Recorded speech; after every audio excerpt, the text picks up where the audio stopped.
नमस्कार, mid day bulletin देख रहे हैं आप। मैं हूं राकेश। उत्तर प्रदेश के सीएम योगी आदित्यनाथ ने विकसित कृषि संकल्प अभियान का शुभारंभ किया है, जो 29 मई से 12 जून तक चलेगा। सीएम संबोधित करने सीधे लिए चलते हैं। शिवराज सिंह चौहान जी को भी हृदय से धन्यवाद देता हूं।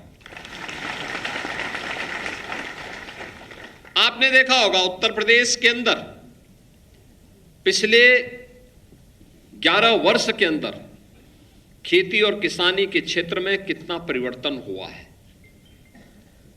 पूरे देश के अंदर आपने देखा होगा पहली बार सॉयल हेल्थ कार्ड से लेकर के किसान सम्मान निधि तक एक किसान को मिलता हुआ दिखाई दे रहा है। पहली बार आपको लग रहा होगा कि हमारे अन्नदाता किसान को एमएसपी का दाम मिलता हुआ दिखाई दिया है। पहली बार किसान को तकनीक के साथ जोड़ने का कार्य हुआ है और पहली बार ये देखने को मिल रहा है कि कृषि विज्ञान केंद्र भी हमारे अन्नदाता किसानों के लिए अच्छी किस्म के बीज और तकनीक देने के एक सेतु के रूप में कार्य कर सकते हैं। कृषि विश्वविद्यालय के प्राध्यापक भी अपने विश्वविद्यालय कैंपस को छोड़ करके किसान के खेत तक जा सकते हैं। यह विकसित भारत कृषि अभियान, विकसित कृषि अभियान उसी कड़ी का एक हिस्सा है, जिसका उद्देश्य ही लैब टू लैंड, यानी अब लैब से लैंड तक जाना, किसान तक जाना। लैब में हम क्या कुछ कर रहे हैं वह जमीनी धरातल पर दिखता हुआ दिखना चाहिए।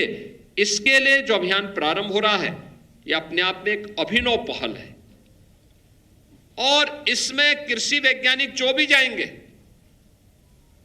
ये वहां के क्लाइमेटिक जोन को भी देखेंगे, वहां की भौगोलिक, वहां की सामाजिक, वहां की क्लाइमेटिक जोन की स्थिति के अनुरूप कौन से बीज यहां के लिए उपयोगी हो सकते हैं, कौन सी फसल उपयोगी हो सकती है, किस प्रकार की फसल बोई जानी चाहिए, बीज को समय पे बोना, अर्ली बीज का और लेट वैरायटी का क्या अंतर होता है, प्रोडक्शन पर इसका क्या असर पड़ता है, यह भी सब देखने का कार्य वे करेंगे और किसानों को, अन्नदाता किसानों को इसकी जानकारी देंगे।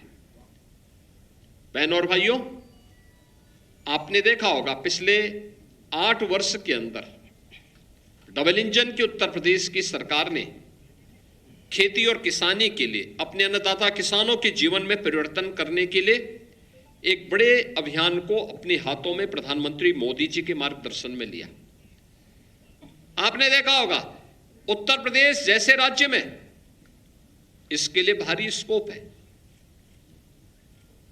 भारी स्कोप है। यद्यपि प्रकृति और परमात्मा की असीम कृपा पहले से उत्तर प्रदेश पे है। देश की कुल कृषि योग्य भूमि की 10 से 11% हमारे पास है, लेकिन उत्पादन इसी